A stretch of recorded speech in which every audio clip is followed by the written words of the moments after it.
Subscribe to our YouTube channel and press the bell icon to get the latest updates. जाने आखिर कैसे हुआ था रीछ मानव जामवंत का जन्म तथा उनसे जुड़े अनोखे राज। जामवंत को रीछपति कहा जाता है। रीछ का अर्थ होता है भालू। जामवंत जी समस्त रीछों के राजा थे, लेकिन क्या वे सचमुच भालू मानव थे? रामायण की कथा में उनका इसी रूप में चित्रण किया गया है। ऋच शब्द संस्कृत के आंतरिक्ष शब्द से लिया गया है तथा दुनिया भर में इस तारामंडल को अलग अलग नाम से पुकारा जाता है। सप्त ऋषि के तारामंडल को यूनान में बड़ा भालू कहा जाता है। इस तारामंडल के संबंध में अनेक प्राचीन दंत कथाएं प्रचलित हैं।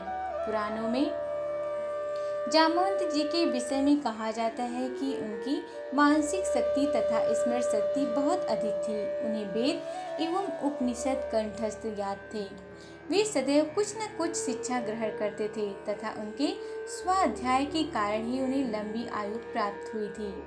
उन्होंने ही पवन पुत्र हनुमान जी को उनकी विद्या समय आने पर स्मरण करवाई थी। जामवंत के बारे में यह भी कहा जाता है कि हनुमान जी तथा परशुराम के बाद जामवंत ही एक ऐसे व्यक्ति हैं जिनका तीनों युगों में होने का वर्णन ग्रंथों एवं पुराणों महाभारत रामायण में प्राप्त होता है।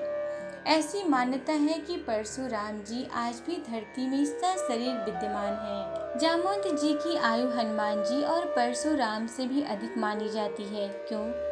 क्योंकि उनका जन्म राजा बलि के युग में हुआ था, यानी परशुराम से भी बड़े हैं जामवंत जी तथा उनसे बड़े राजा बलि।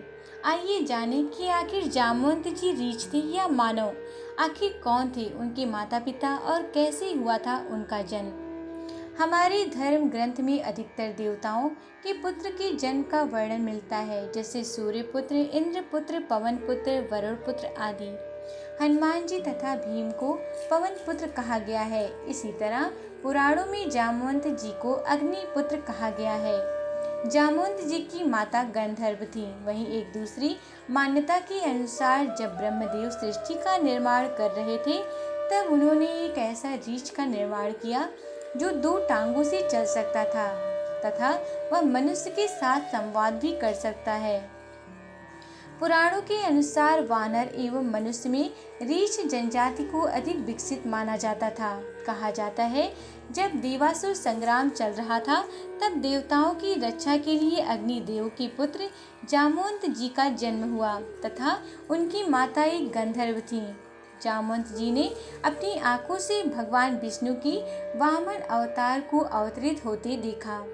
जामवंत जी के युग में ही भगवान विष्णु ने वामन अवतार में राजा बलि से दिन पग दक्षिणा में मांगे थे, जिनमें पहले पग में ही भगवान ने पूरा आकाश नाप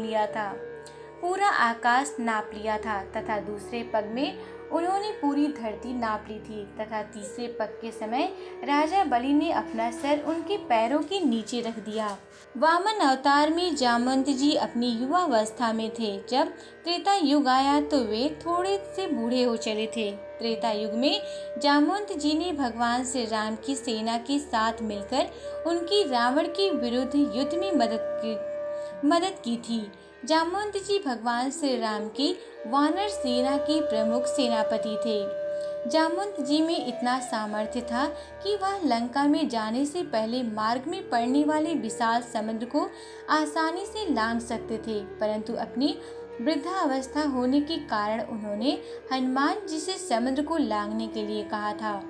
जामवंत जी आकार एवं प्रकार में कुंभकर्ण से तनिक ही छोटे थे। जामवंत जी बहुत ही ज्ञानी व्यक्ति थे तथा वे चिरंजीव व्यक्तियों में से एक हैं, जो आज भी कलयुग में जीवित माने जाते हैं।